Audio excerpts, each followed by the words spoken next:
Hey everyone, and welcome to Developer Tea. My name is Jonathan Cottrell, and in today's episode, I'll be interviewing Kalid Azad.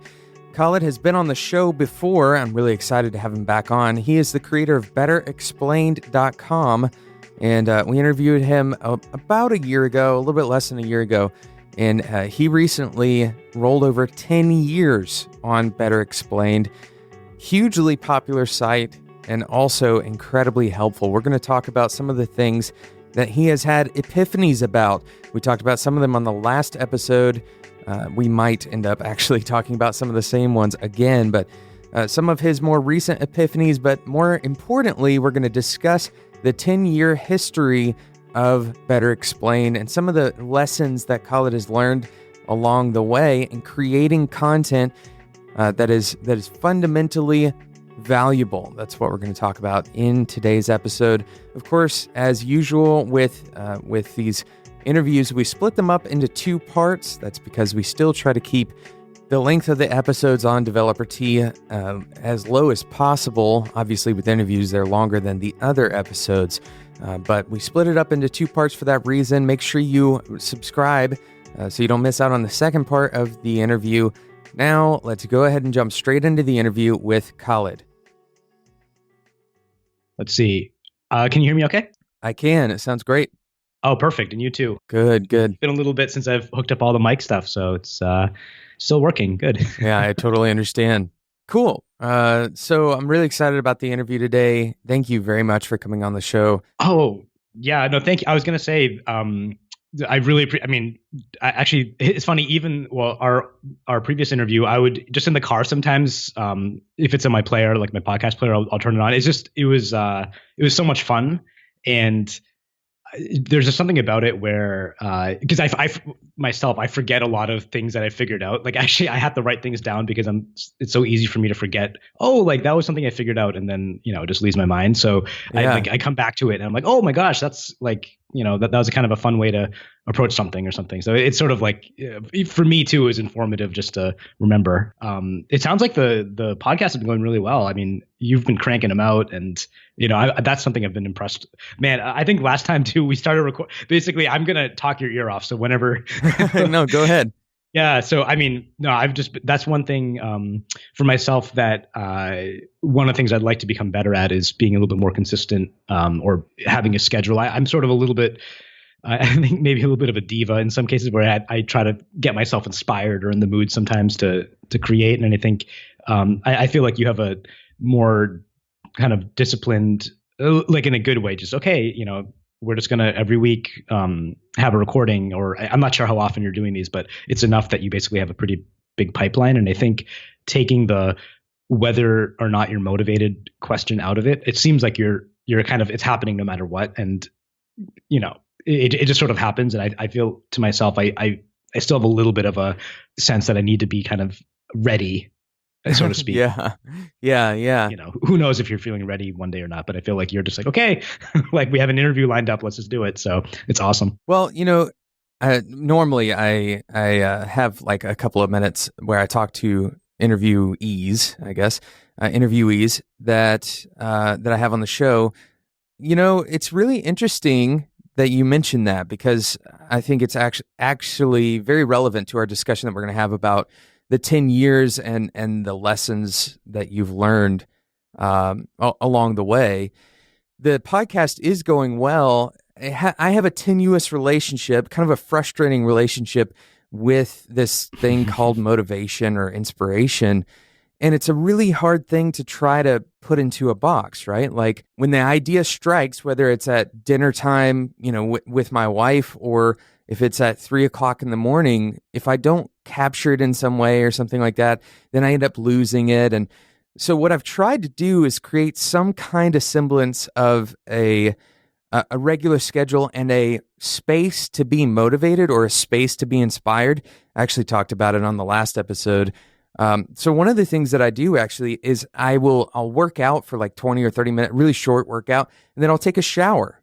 And as strange as it sounds, like 90% of my ideas for these monologue type episodes that I do end up coming from the shower. It's kind of a weird thing. That's awesome. Actually, that's, I think I heard it, or this is kind of my own little kind of gut check too is a lot of people, sometimes they ask me how to find their path. I mean, not that I'm an expert in this, but they say, oh, how can I discover my passion? It seems like you figured out what you like. And the shower test is a great one, where when your mind has nothing to do and you're in a comfortable situation and there's no distractions, so a shower is perfect for that. Where does your mind naturally gravitate towards? And I think that's where, ideas come up, and, half finished thoughts. And for myself too, little intuitions or an essay I want to work on, they seem to come up in the shower as well. And I think it's a great place to just, in the absence of all these distractions that we're used to, just to see what's there, because your mind rarely is it blank. It's usually there's something going on, but often that something is driven by external events. So when it's just your mind on its own, what pops up? And so I think that's an awesome test, because I use that sometimes if I'm working on a post and it's really interesting to me, that'll be what comes up. And other times it'll be, I might want to do something with the site. So I think it's a nice way to kind of figure out what I guess subconsciously you're thinking about, and it kind of emerges a little bit in the quiet of the shower. So that's great. That's a really interesting insight. I think that this actually outlines something that we don't often really connect, and that is that the health of your mind, right? Your mental health is going to have an effect on this. When you're in the shower and it's quiet, or whatever your space is. I'm not going to say you have to take a shower for that to be the only thing. Maybe you go for a drive out in the countryside. I don't know. Wherever you find your space. A lot of people who have, and I've dealt with it before, so I'm going to speak from my very limited and kind of smaller example, but I've dealt with anxiety before, right? So, and when it gets quiet and then when there's nothing to do, are you able to be inspired, or are you dealing with thoughts of anxiety, and there's a lot of reasons for us to pay attention to these things that go beyond just whether or not we can be inspired, obviously, but it certainly has an effect on the creator mindset. And that's just something to be aware of. If you're listening to this podcast and maybe you've never dealt with mental health issues, or maybe you are dealing with mental health issues right now, this is not really my area of expertise. So I try to tread lightly in areas where I don't have a lot of authority, but, certainly don't take it for granted that your job or your creativity, that those things can be separated or somehow contained away from your mental health. It is all certainly driven by that one big organ inside of your head, right? Like, it's a really interesting thing. Exactly. And see, when I'm talking with you, I just get all these analogies in my brain. And so something in a similar way, just now it struck me that, so our output or our creativity or productivity, we normally think of it as maybe a function of one parameter. So you pass in something like willpower or wanting something. But I think it's actually, there's a kind of a hidden global variable that this function is referencing, which is your kind of emotional state. And so you don't really control that variable directly. So you can say, okay, I'm going to, I want to make a recording or write an essay or work in a program, and I'm just going to put in my motivation level. So that's, X is being put in the parameter. But that function of whether you actually do it is reading from a global variable, which is your emotional state, which you don't really control directly. And so you can, for the same X, for the same amount of motivation, sometimes you'll do something, sometimes you won't. And there's kind of this other factor, which you don't directly control, which is, do you have energy? Are you hungry, tired, sleepy? Are you emotionally, maybe upset because of something, or maybe you're frustrated, or there could be 50 different reasons that something doesn't happen. And unfortunately, we only control that kind of X parameter, which is maybe my conscious willpower. And we don't realize there's so many other things that can get involved. And so we might beat ourselves up. We say, hey, and that's actually a life lesson that I learned, is to be a lot more gentle with myself and say, hey, wait a minute, if I'm putting in the same mental determination, but it doesn't seem to be happening. I mean, it's funny. It's this paradox where if you're logical, and a lot of programmers, we pride ourselves in being very logical, but if you're logical, you should realize that there's places where logic doesn't work, because clearly for the same intention, you don't have the same output. So therefore, there's something else. There's some hidden variable which is not contained in what you're putting in that's determining the output. So you have to say, okay, what is that? Your mental state, emotional state. And so over time, I learned to be gentle with myself and say, okay, let's let's try to suss out maybe that there's something else going on. And it's hard to directly, like, you can't will yourself into happiness or out of, if you're feeling anxious, you can't really will yourself out of that, but you can at least recognize it. And then there might be things you can do from there. So that was a big kind of aha moment for me, was realizing there's kind of that hidden global variable that's around. That's such a cool metaphor. Like, we can understand this as programmers, that the idea of having a clean program that you can recognize and control the inputs and outputs. And I guess the human brain is best described as an extremely poorly written piece of code, in one way, in that there's so many side effects that, any given function may be modifying the state of everything in your brain. And in fact, there's probably some pretty good evidence to say that that's true, that literally every experience you have changes the way that you perceive every new experience, right? Of course, you could say that it is actually the best written software, that our brain actually works exactly how it should, and that our perception of that is actually the broken part. But in either case, it is a really interesting thing to say, okay, I'm going to give myself a little bit more credit than I did previously, because it's easy for us to reduce things as much as possible. In fact, our brains are super good at that, right? We try to reduce the things that we have to think about. We try to reduce things to their simplest form so that we can understand them. We try as many times as we can to make something binary, right? Like, we try to say, okay, it either is this way or it isn't this way. If I do this thing, then I will be successful. If I don't do this thing, then I won't be successful. And usually, more often than not, things are not that way. And it's kind of a weird part of our brain, maybe a survival instinct, or maybe it's just our brains being lazy and trying to save calories. But it's something in our brains that is saying, okay, I'm going to simplify this, even though that's not a picture of reality. I'm going to try to approximate reality and then round up or round down, however I see fit. Exactly. And I think I've heard, again, it's sort of pop psychology or biology, but our brains aren't really, like, happiness isn't really necessary for survival. Like, if you're sad or depressed or upset or anxious, but it makes you do something, then hey, that's a really good way to get you. Like, fear is a great motivator. So you feel horrible, but fear is a great way to get you to run away from a tiger. So, like, maybe that's just the way that it turned out. Is that so? Harness your fear is what you're saying, right?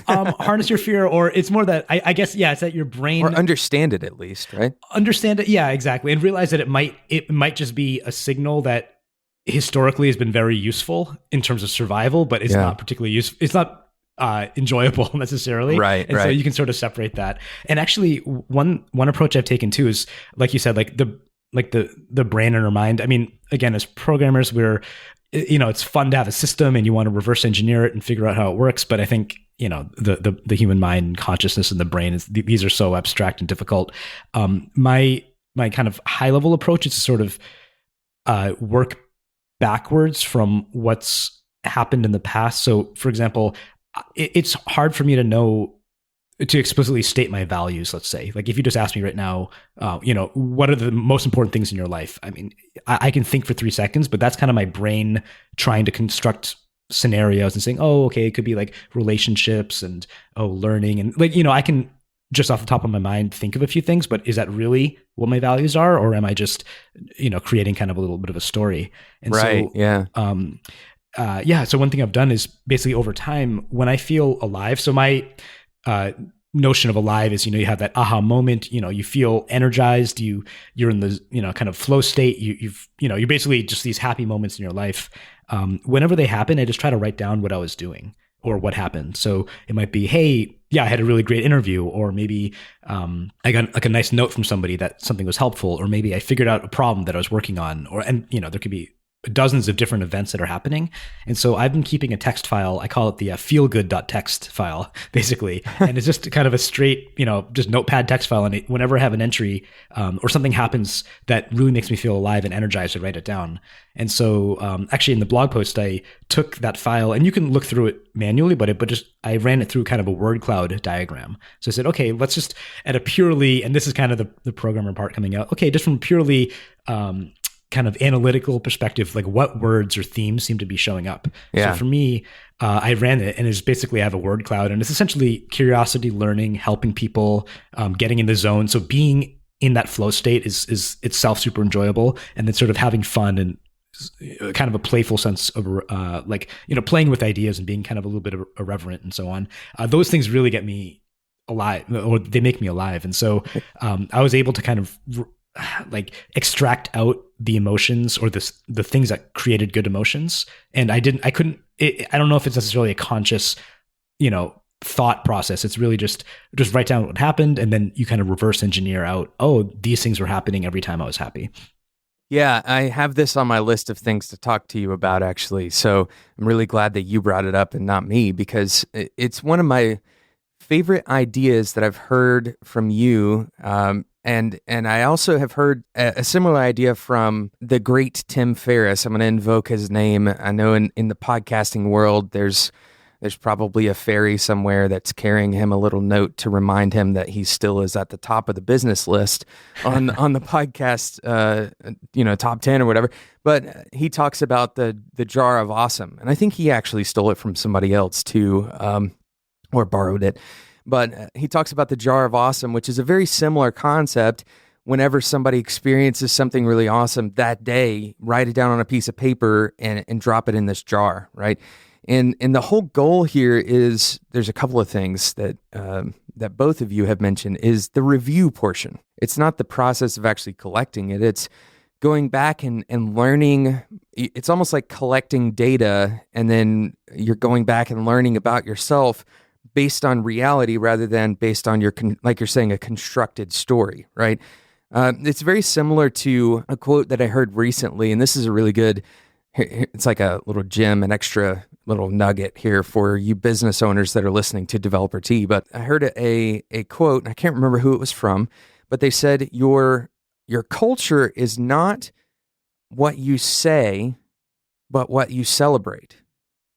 Right. And it was a very interesting explanation of a lot of feelings that I was having. So let's say, for example, that one of your stated values at your company is that you believe in work-life balance. This is a very common one, that we believe in people having families and having free time. And we also believe in hard work, and we want to set, good boundaries, et cetera, et cetera.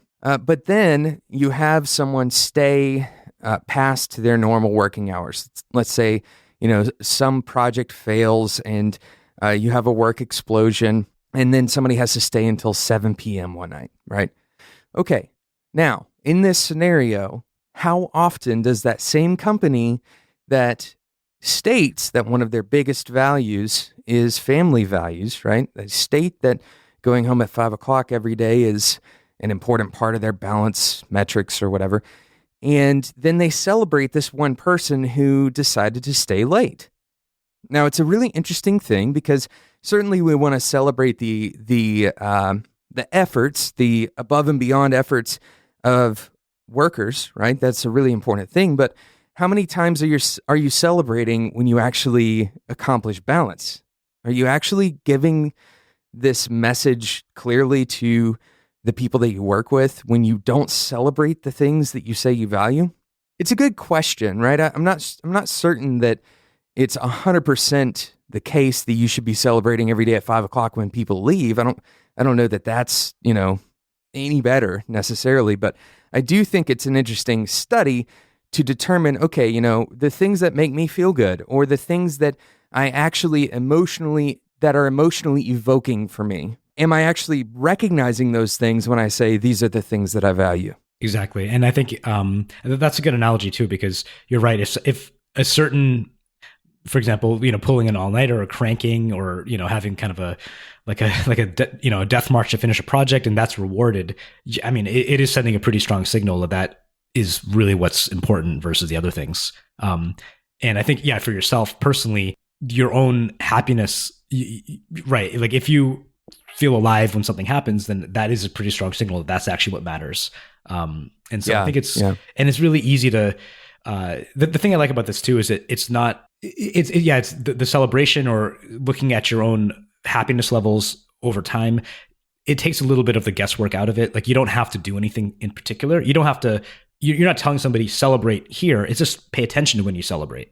So when it naturally arises, you're sort of extracting out kind of the circumstances versus, it's all these things. Like as soon as you get your brain involved, there's some studies, I think they ask people about life satisfaction and, people give the 1 to 10 rating. But if they put $1 on the ground on the way to the study and then the person picks it up and say, oh, I got $1. And now they ask them about life satisfaction, it's like a point or two higher. Yeah. So like a $1 and it's such a temporary thing, but we're so easily swayed by these things. So you have to sort of look over time and maybe look at what really made you fulfilled and not necessarily intellectualize it too much.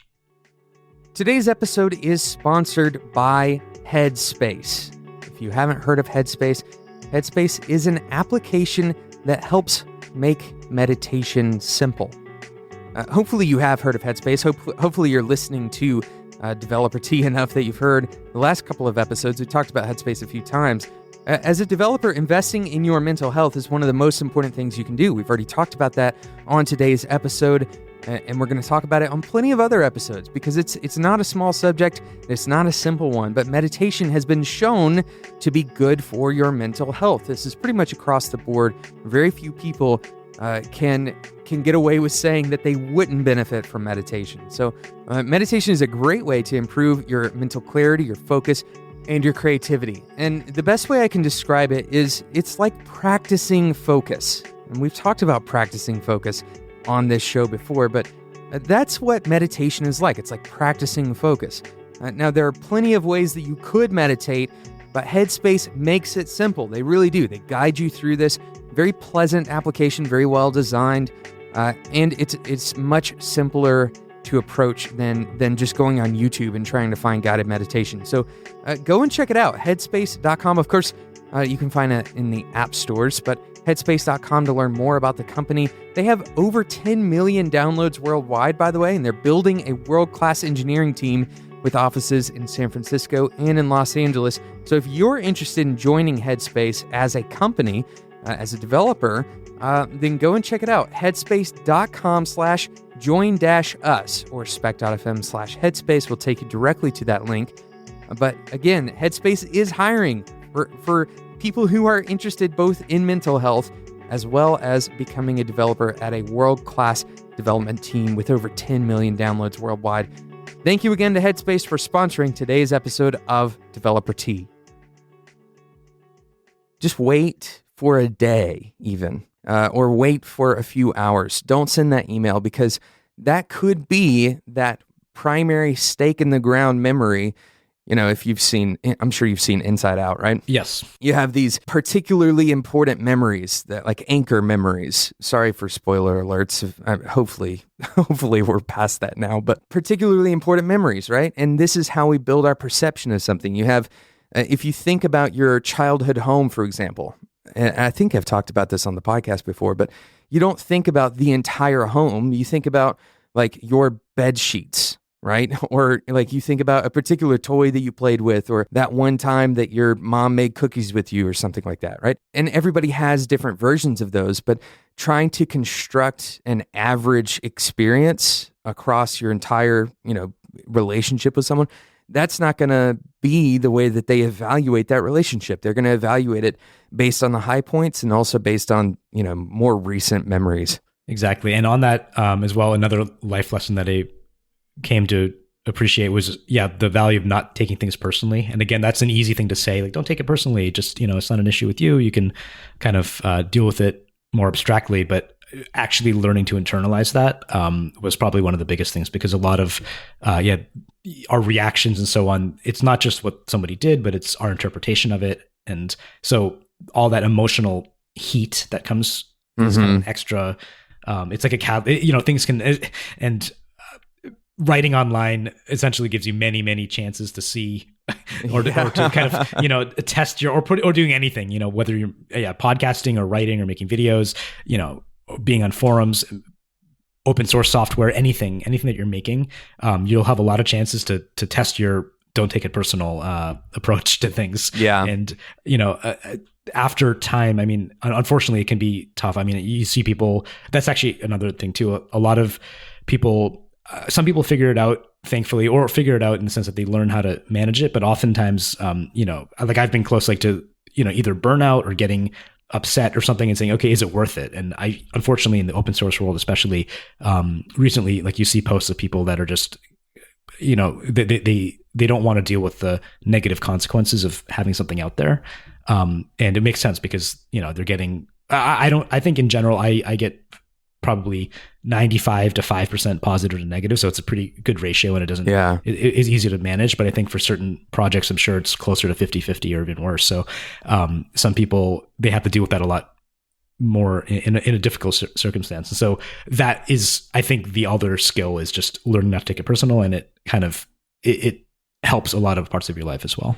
Yeah, I think it goes back to that discussion on how we have really inefficient software running our emotional state, right?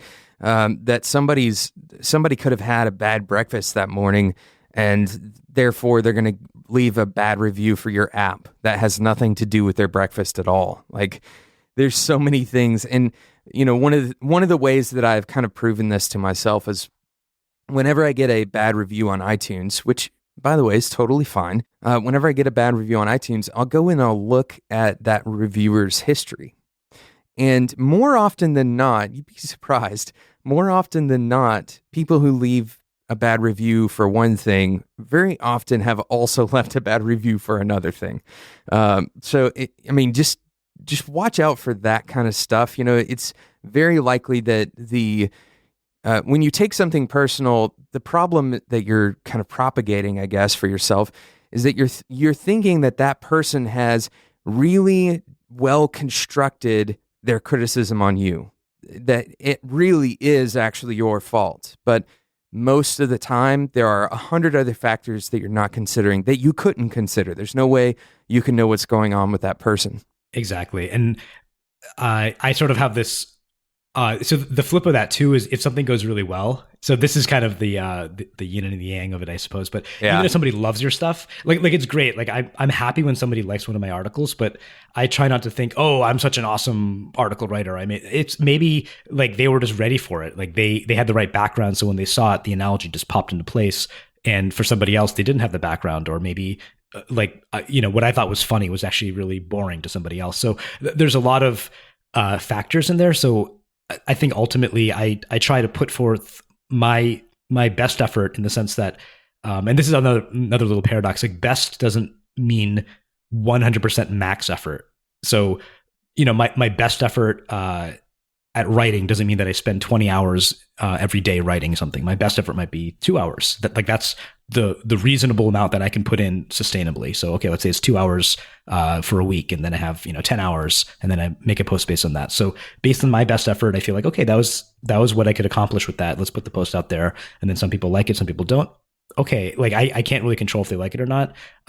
In my mind, if I feel like I put in an honest effort, then I can't really ask for more. And then, I can learn from things and keep going. But the flip of the not feeling bad about things is also, it's not that you don't feel good, but you don't necessarily want to take it personal that I'm great. It's more that I was able to put something out there, and maybe my skill is improving over time, but it's not really a reflection of me as a human being or anything. It's just I'm like a it sounds a little bit impersonal, but I'm like a machine that's like, it's getting better. It's the friction's getting smoothed out. I'm a little bit smoother at doing this thing, but I'm not anything special because of it. It's or bad if it doesn't work out. It's just I'm going to keep kind of trying to put forth what I can.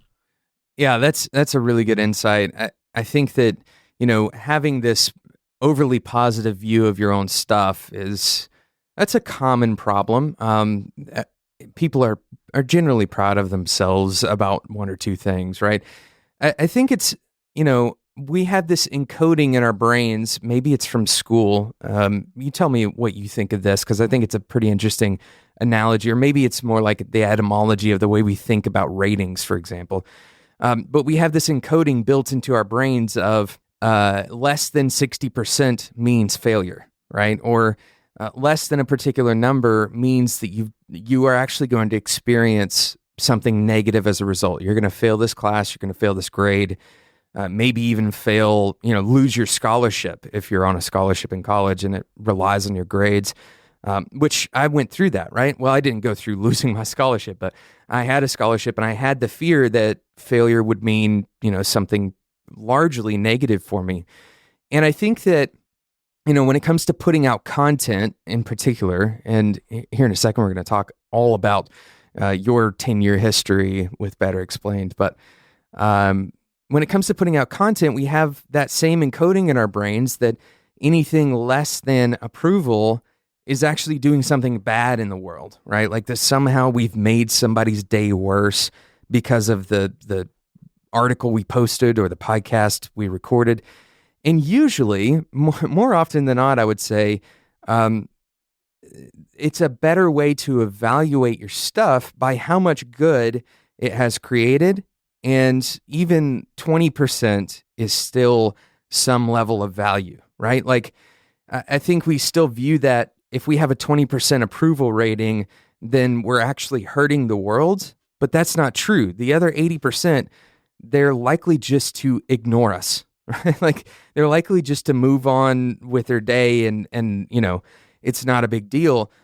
And we don't really focus on the fact that most of what we're doing is going to be creating some level of value, and it's our jobs to increase that level of value, not to focus on how high of an approval or like how close to an A+ we get with this kind of thing, because we don't have a scholarship to fail on. We don't have that level of negative response when we have a negative review. Exactly. And I think there's this kind of emotional element to where, especially in the school system and all these things, there's sort of this worthiness or unworthiness that we're associating with it. And I think for me, that one of the tricks was to separate that or to say that, like a test or a grade or something, it's not a question of worth or unworth. It's just skillful or non-skillful. So it's okay to say, hey, I'm skilled at this and I'm not skilled at that. Okay, that's fine. Like I'm not skilled at knitting. I'm not skilled at cooking. There's a bazillion things I'm not skilled at. I'm not worthy or unworthy because of it. And it's something that I can develop the skill, sure. But you sort of take away some of that emotional charge. But unfortunately, certain things in society are held up as these are the things that to be a worthy person, so to speak, you need to be doing these things. And so succeeding in school or having good education or whatever it is, we sort of put a lot of emotional charge on these things.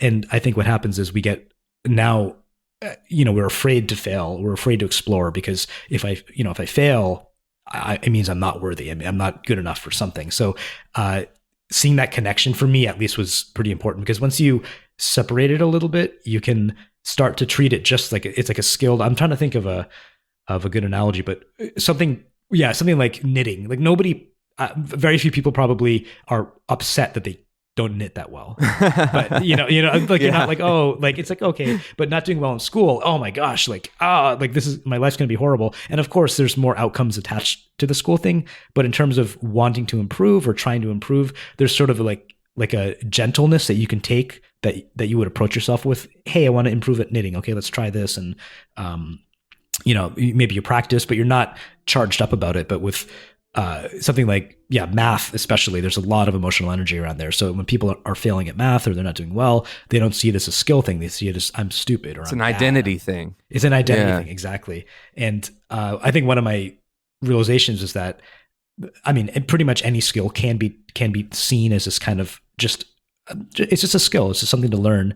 But unfortunately, there's a lot of emotional baggage there. So for math, I'm trying to approach it a little bit where it's a skill, and let me show you how easy it could be if you approach it the right way. Yeah. It doesn't mean that it's, and actually even, or maybe simple.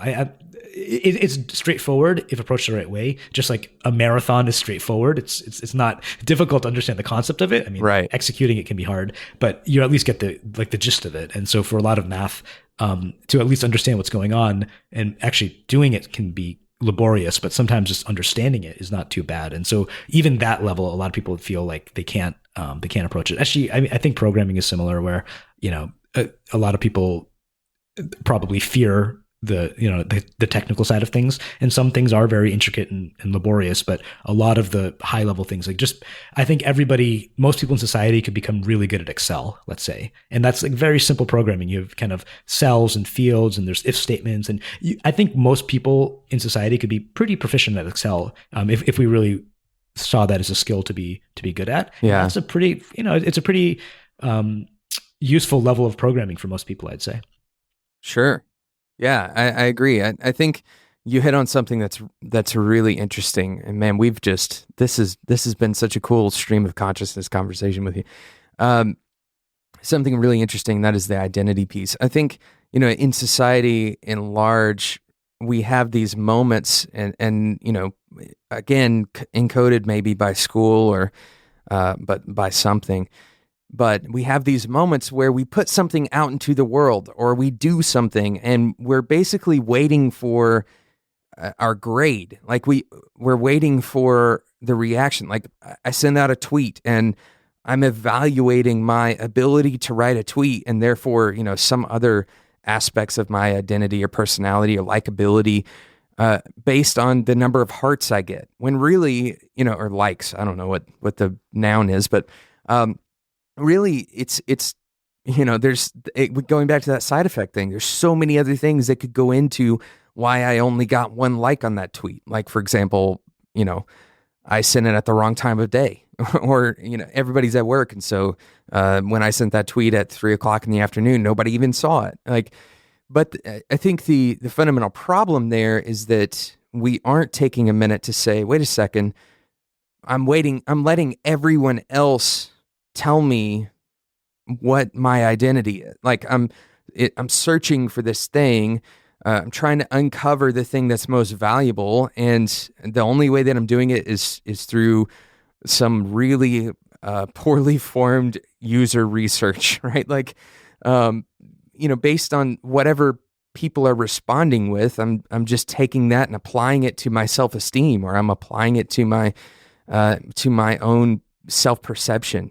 And I think that's a really broken aspect of the digital age, and something that we have to actively be aware of, so that we don't put our self-esteem into a tweet. Or for you and I don't put my self-esteem into how people respond to this interview. Exactly. And it's easy this is one of those, I've personally become better at it over time. And again, I think just being online and sharing things for a long time, you try every approach, and eventually the approach of not taking it personally, I think, sticks, or at least helps the most. So, I tried everything else, and that's the one that actually finally worked. But that's it. I mean, it's a race you can never win, or it's like a, I'm trying to think, again, my brain goes to analogies, but you're trying to balance, a broom on its handle, and you're just constantly in this, go over here. Oh, the broom's moving this way. And you're just chasing this, a need for approval or something. And unfortunately, it never goes away. Like you're never validated to the level where it lasts for the rest of your life. Right. There's no like number of hearts or likes that could ever say, okay, that's it. I'm done. I've reached the finish line. Yeah. I've reached the finish line. Like I'm done with likes. I don't need another like to be happy. No, like, inevitably you say, well, I got this many, I need more.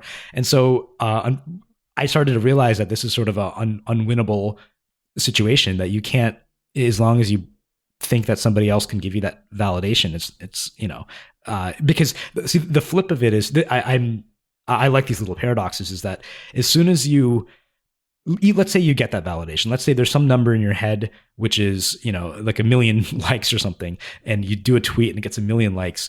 Well, okay, now your next one, is it going to reach that? Like there's always a next thing that may or may not be as good as the previous. So like even getting what you want, there's always another want, or keeping what you have. Let's say it's amount of money. Let's say you need to make, $100 million. Okay, well, once you have that, now you're going to be afraid of losing it. What if the economy tanks? Yeah, it's all downhill from here, right? It's all downhill, right? Yeah, you're at the top of the mountain. The only place is down. So now you have a different fear, and you haven't really solved the issue. So I think, for me, the kind of, I guess the solution was, to kind of try to think about the process and not the outcome, because ultimately the outcome. Man, that is so good.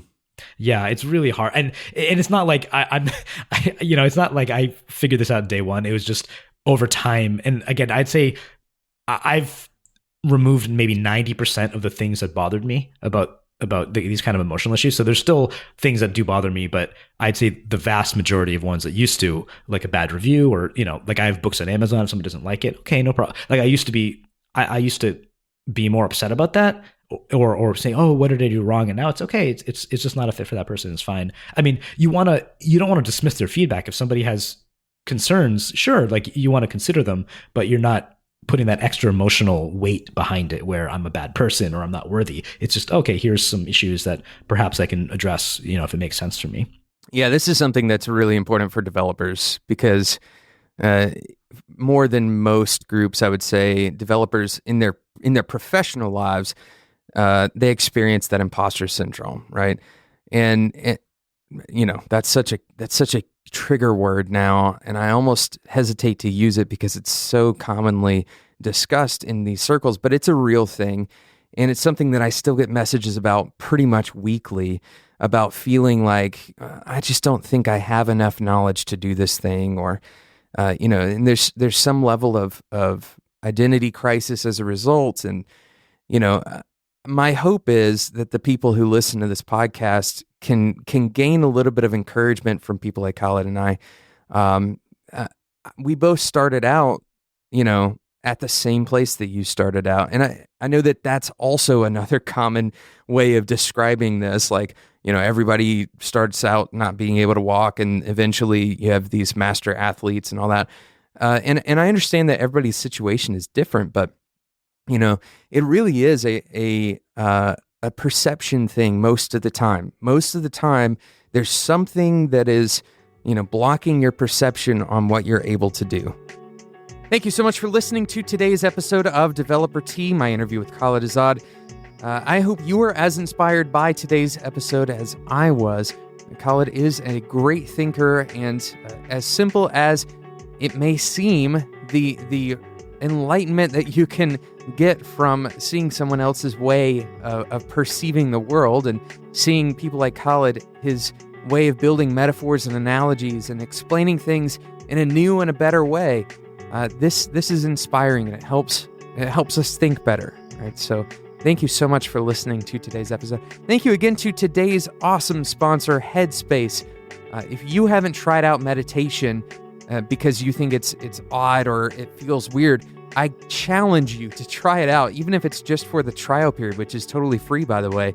Head over to headspace.com. Of course, if you are looking for a job and you would like to work for a company that has mental health as their top priority, their primary focus, then go and check out the offerings, the job offerings at Headspace. It's headspace.com/join-us. Of course, that link can be found in the show notes at spec.fm. We've also created a quick link for you to use instead, spec.fm/headspace. If that one is a little bit easier for you to remember, spec.fm/headspace. Thank you so much for listening to today's episode. Don't forget to listen to the next episode. We'll continue our interview with Kalid. And if you don't want to miss out on future episodes, make sure you subscribe in whatever podcasting app you use.